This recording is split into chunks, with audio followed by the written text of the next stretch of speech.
I'm Zack I'm Robbie, from When the Sun Sets. and you're watching RadioActive.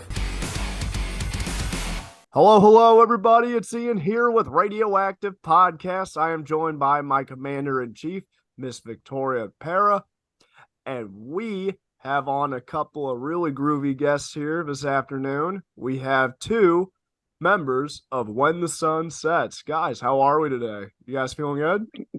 Yeah, good. How are you? And how are you doing? Thanks for having us. So to start off the interview today, we kind of told you guys we want to shake some questions up. So instead of asking the basic, where are you guys from? How'd you guys all meet? What would you say for people watching this to draw their attention into maybe listening to you guys? Because competition is so high for bands these days. Yeah, I mean, if you are anybody that likes let's see, bands like Neck Deep, State Champs, what else? A Day to Remember, New Found Glory. Yeah, any of those like old school nostalgic, and like I guess the new school bands too. It's kind of we're a widespread of modern and nostalgic pop punk, and we have like a heavy focus on talking about mental health. And so, I mean, if you're looking for positive vibes, that's what we're giving. Like a radio pitch for me would be if you like early 2000s pop punk and 2020 pop punk, blend them together, we're your band. 100%. Now, the logo is by far my favorite part thus far because I was checking you guys out a little bit.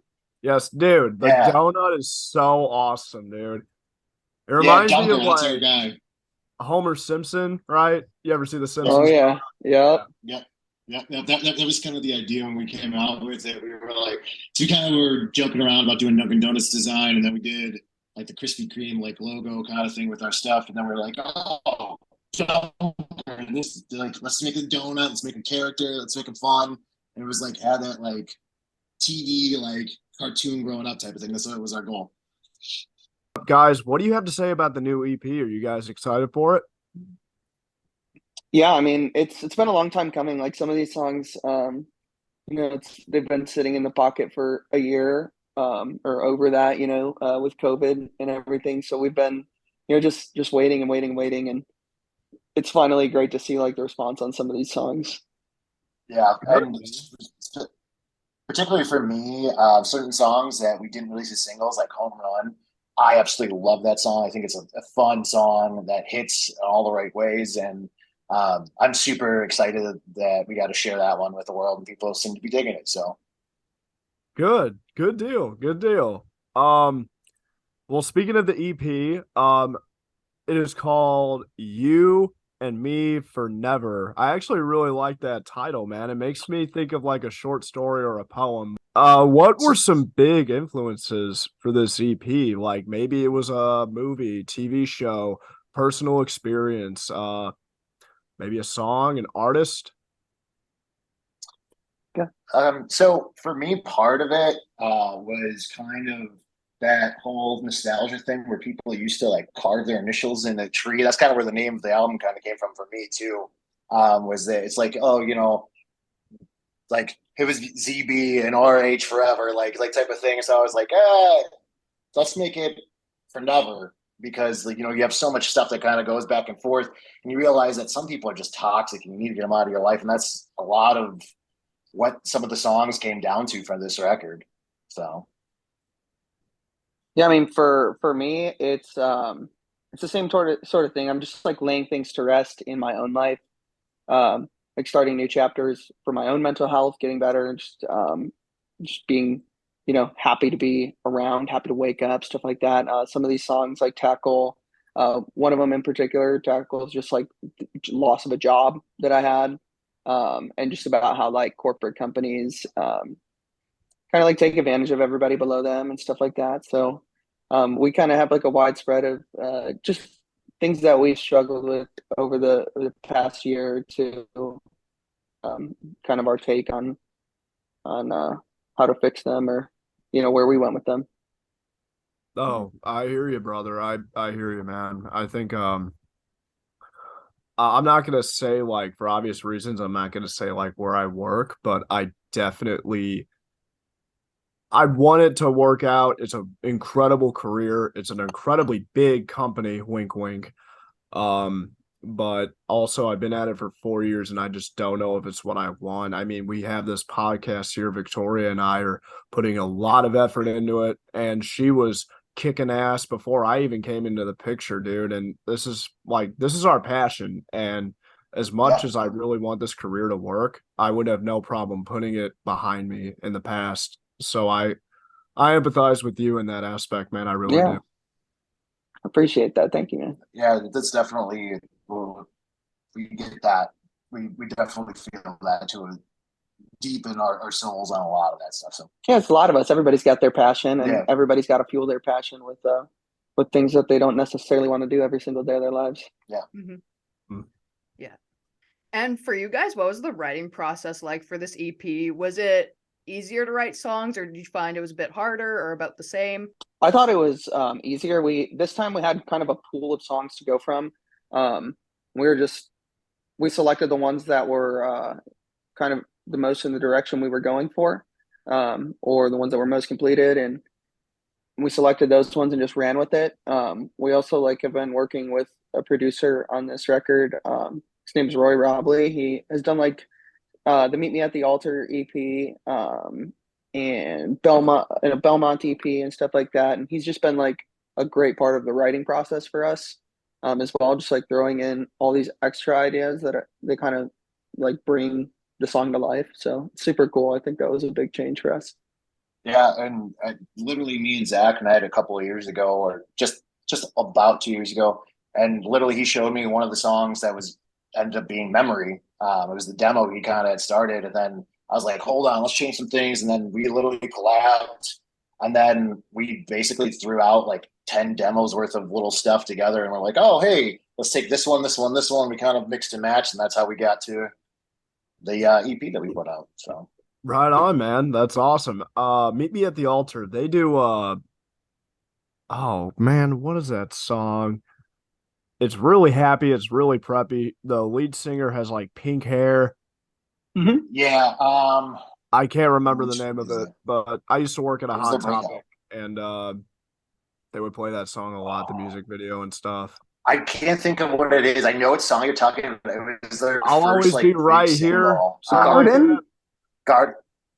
Yeah. Yeah. I'll always be right. Yeah. That's Garden. Garden. Yeah, Roy did that one. So Roy did that EP. He also did the Model Citizen EP, the one after that. And then I think they got signed to Fueled by Ramen off of that, and went and worked with all of their guys. But yeah, it's crazy, man. Small world. That's Yeah, pretty well, tight, dude.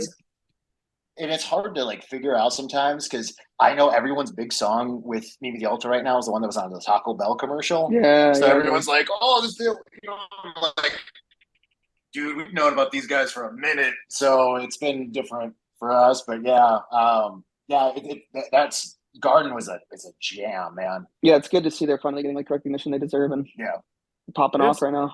It's a catchy tune, man, and it's so happy, and I like it a lot, man. It was about 2 years ago, mind you, but still, I mean, dude, it was so. Yeah, it has that heaviness on it too. It's cool. Yeah. That's awesome. Oh yeah. So I guess you kind of named off a couple songs off of the EP, if I'm not mistaken. But what is your favorite? Which one do you guys relate to? What's the core? Yeah, actually, I don't know if me and Zach have the same opinion on which one means the most. So I'll go first, and I'll say that Home Run, for me, is my favorite track, and it hits me the most. Not only just because it has that chuggy but yet happy kind of feel, so it's a little bit of that 4 Year Strong feel from back in the day, things like that. But I've been going through some issues in a relationship with my now ex. And some of the lines definitely hit me in a certain ways that I'm it just gets the point and it hits me right in the feels because it speaks to me about what I was going through. And the first line of it is "We're going, going, gone." And it's kind of how my relationship went. So it's definitely just one of those things that really spoke to me and hit me where my feels. But Zach, I think for me it would probably be, I think, Memory. That one, it hits home because it was I wrote that about the pandemic, and right before the pandemic we were getting ready to do like international touring. We were going to go to Canada and do a week out there. And so I had bought a brand new van for the band, and like we're dishing out all this money, and then pandemic hit. And so I wrote that song just about like kind of missing the stage, and just like that was the one place that I felt like I could be like totally myself at.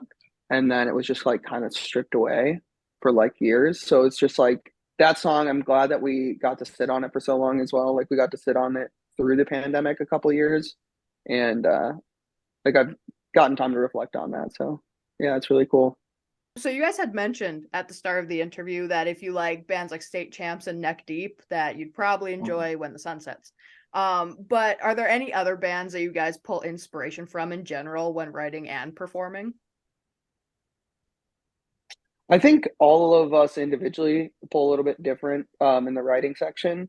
I know Rob is a little bit more the nostalgic, Newfound Glory, like 2000s, 2000, like early 2010s. And I get like influence from, bands like State Champs, Neck Deep, that whole era, Real Friends, Knuckle Puck. And we also mess around with so much other stuff, like Knox is like a power pop artist that's coming up right now. That's doing some sick stuff. We love what he's doing. We do listen to some hip hop. We listen to some, like metal stuff. Like we love like listening to the Falling Reverse stuff. Like it's definitely some cool stuff. But like our range definitely doesn't, because we also have like some of that like emo sad boy like stuff, like Sweet Home, right? Yeah. Just stuff like that. Like we just into all of that. That's awesome. That's really, really cool. I kind of grew up listening to hip hop and rap and classic rock because mom and dad turned me on to like AC/DC, the Eagles, Pink Floyd, Tom Petty. And then my buddies growing up, they would like try and turn me on to Wiz Khalifa, Rick Ross, Meek Mill. And I gotta give them credit. Like they are some very talented musicians, and I will always have mad respect for them. But as far as rap and hip hop goes, it's not really my thing as much as it was when I was a younger guy, right? Smoking weed in high school, driving around, getting the munchies at like 12 o'clock in the morning. yeah, Taco Bell all day. Let's go. Oh my God, dude. Oh, listen. Do you guys ever go to Jack in the Box like at a younger age? Yes. Oh my God. Dude, they had this thing. It was called a chicken tater melt munchie meal, dude. And if you're Bro, I totally remember that. Oh, God, yes. I totally lost my ear. You saw how excited I got about that. I mean, on the hip hop thing, I think one of the things that we salvaged from like our hip hop like upbringing was like kind of the beat aspect. We've been like trying to do like some trappy hip hop type beats, just like fused into some of our songs. Like we kind of took a swing for this kind of sound on this EP, and it's worked out for us really well. And I think just like blending it and using it as a tool rather than like full on. I think that's what we're trying to do, is like a little bit of genre bending, but not full on. Yeah. A little bit of tasteful Sure. genre bending. Yeah, we like to mix in other things, but we still want to have our own sound. We don't want to be like, oh, we want to sound just like this guy, this band, or this band. We try to. That's why we try to mix and make it so it still has us, and it's mixed with a little bit of little spice from something else. So. Mm-hmm. Well, me personally, when listening to bands that do like have a lot of different influences from different genres, I tend to like it more because it has different elements and it's more interesting than just basic, like say punk music. If you're just going for a basic sound, if you add in some different elements, it just boosts it 100% better. Oh yeah. Yeah. Especially like a band that I absolutely love that did something like that was like Yellow Card, mixing in a violin with pop punk music. It hit different, something like that. It just gives that extra spice. So yeah, definitely made me think of Falling in Reverse just then, because I mean, dude, Ronnie Radke might be like a metalhead, but Duke can he can freestyle, he can spitball, he can rap, and Watch the World Burn was pretty cool, like to watch. It was. I watched him do it live in Tampa, and it was incredible. Like literally goosebumps, like hair was standing up. Yeah. Like it was sick. He was Yes. so good live. I saw them play it too live, and it was crazy. It's awesome. Yeah, the dude is like a theatrical performer. My goodness. Oh yeah, and his vocal range is. Oh. Mhm. Like, And he gets such a bad just rap get home. too, and it's a real Yeah. bummer. It sucks. Yeah. I mean, Yeah, I dude, mean, I've still consistently heard he's not a great guy, but like he's an amazing He's a artist. performer. I'm like, oh, like I'm Yeah. still gonna listen to it right now. right? No, but he plays off of it in like a comedic way too. Like with like one of his music videos, he threw a mic stand at somebody in Yeah. it, and like that was what got him canceled like years ago. And Yeah. it's just like weird. He's like, I think he's playing off of it because he knows it'll pay. Oh, he does. I mean, And then his stuff's good too. when you see him in concert, he does a little bit where he's like, "Put your hand up if you're an asshole," and he'll be like, he'll put his hand up, and he's like, "We're all assholes," and then he goes into "Just Like You," and it's super funny. That's It was so incredible. But it was funny because he literally did it at the Tampa show. But when he asked, he goes, "How many of you actually talk shit to me on Twitter?" Yeah. And he's like, "Keep those hands up," and I was like, "Yes." Yeah. Yeah. He knows the role he has and that like what people perceive him as, and he's fully embraced it. And you know what? He's made a even better living for himself off of it, which I can't hate on. Like he fully embraced it, which is He's made success out of it. If you could tour, I know you mentioned like State Champs, Neck Deep. I call them, my buddy Frank and I, we do this bit where we're like, oh, Canuckle Pook. And we love Knuckle Puck. Yeah. But that being said, if you could tour with any three musicians, any genre. In fact, I'm going to kick this up a notch. Any three bands, musical groups, alive or dead, who would they be and why? Well, damn. All right. Oh man. You go first. Okay, thanks. I mean, I have like one or two. Yeah, I would say like Real Friends would be one of mine. Just because I grew up on them. They're from Chicago, just like we are. And it's like they grew up releasing like little EPs, 4-song EPs, and playing skate parks, and that's how they grew. And house parties. And like and the hustle of those guys like is something that I respect so much. Like every single one of those guys helps write and helps book, and so it's super cool. I think another one would be Between You and Me. I just love, they're just such a groovy band. Like they brought pop into pop punk. Like they brought it back into pop punk, I think, in a different way. And then I guess I'm gonna be weird and say Blink-182 just because they're so amazing. I don't know.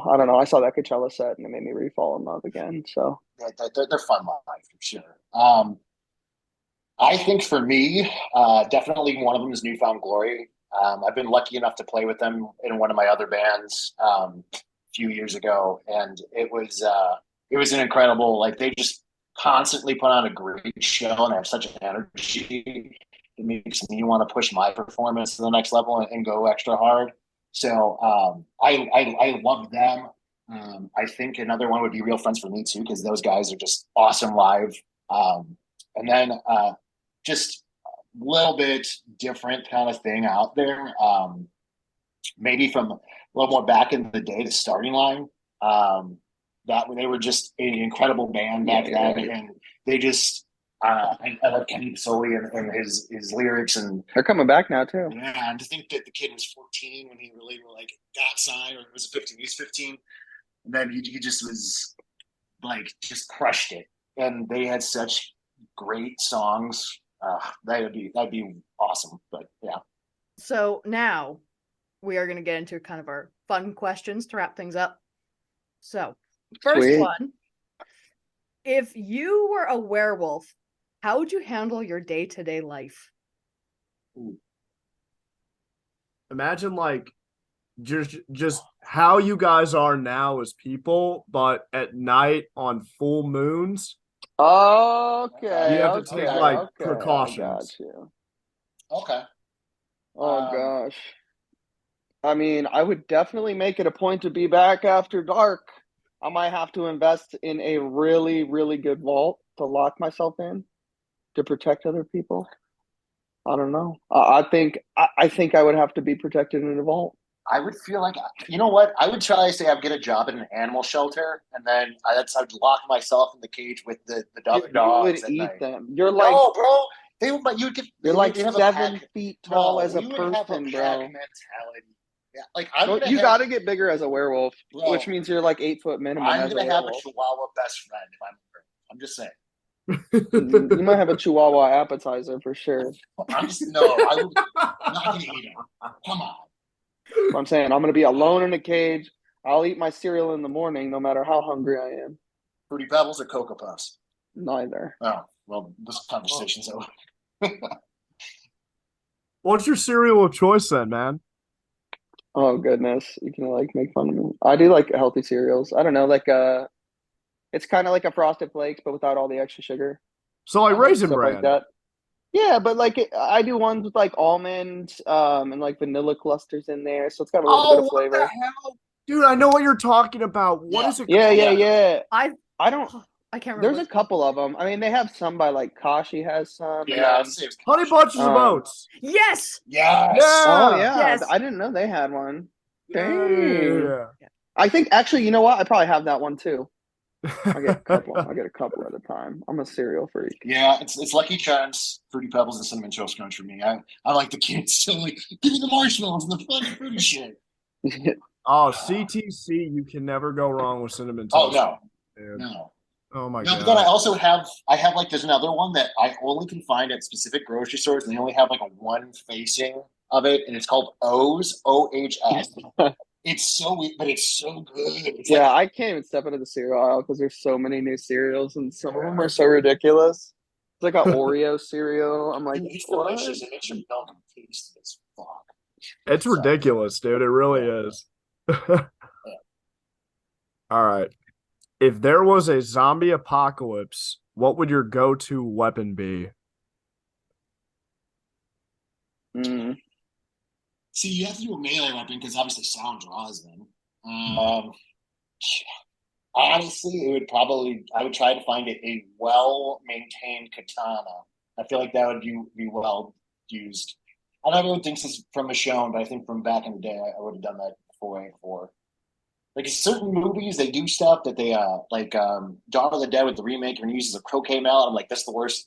Thin handle, that thing's gonna break. Let's go. We gotta get something thicker. So when you say katana, you mean like Uma Thurman Kill Bill like katana, Yes, yes, like that. right? What about you? I would. I think I would go with a scythe, All like a Oh. Grim Reaper, right, okay. because it's got reach. I don't want to. I don't want those things close to me. Hell no. I'm gonna do a big baseball swing in 360. You know. Yeah, exactly. Yeah, yeah. I'll just pretend like I'm at like a Wage War show or something. And Yes. just freak out. I'll get Wage 2 of them. War. Maybe. Oh my god, dude. Our drummer just saw them last night too in Chicago. Oh, Yeah, with Spite. Oh, I'm jealous. I love Wage War so much. Top Yeah, 5 they're for great. sure. Top 5 for sure. yeah. They put on a show. If you guys could be any cartoon character, who would you be and why? Don't steal mine. I know what you're gonna do.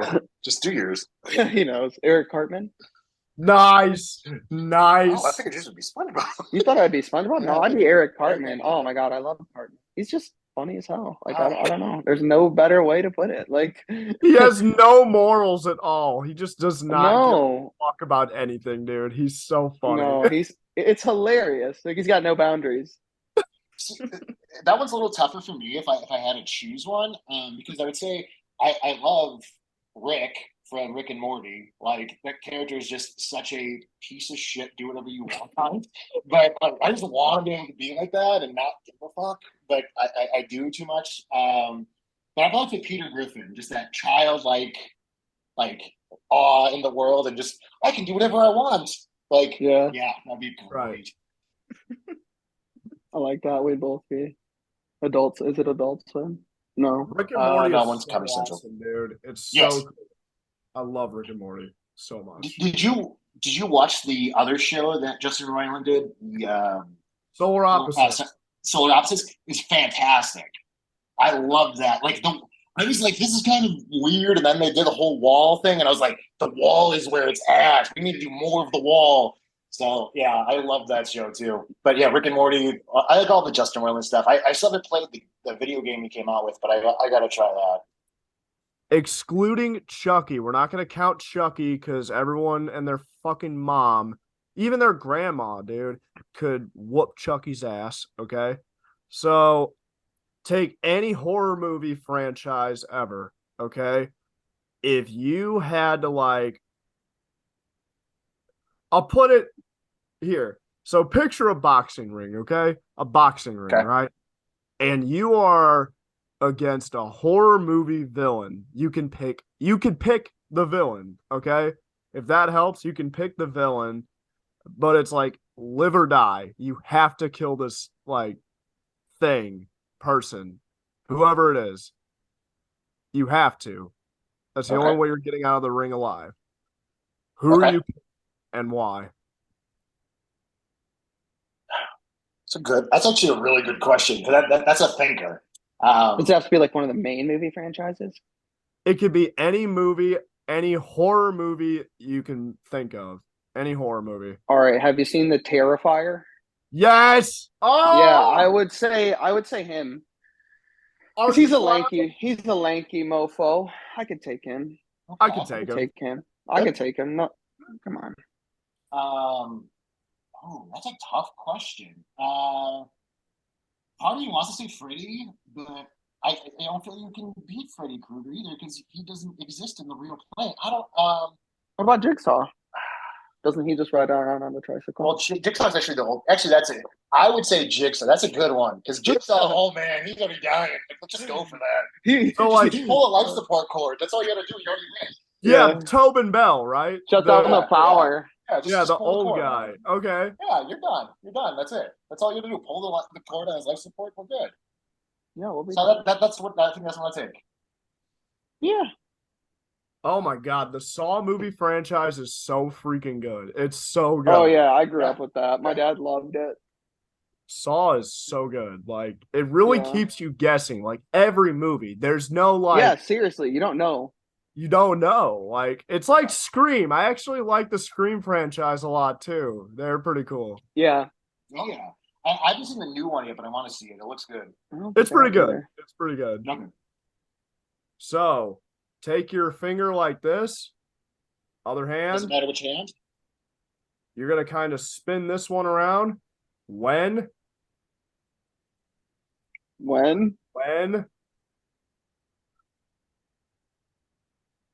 the sun. Do that again. So when the sun. All right. So if I'm getting this right, I think that's how it is. When the sun. And then simply sets. So it's just like this. Set. okay. Right. So it's Okay. All right. When the sun sets. Boom. Yep. Look at that. You better just than I am. All right, just when the sun. Yeah. There you go. Oh hell yeah! I'm not gonna remember. I'll do that on stage. I know. That's sick. Now this will be in the interview, so if you forget, you just gotta go back and rewatch. Yeah. That'll be perfect. Yeah, that's awesome. I'll be like, I forgot how to do it. Boom, boom, boom.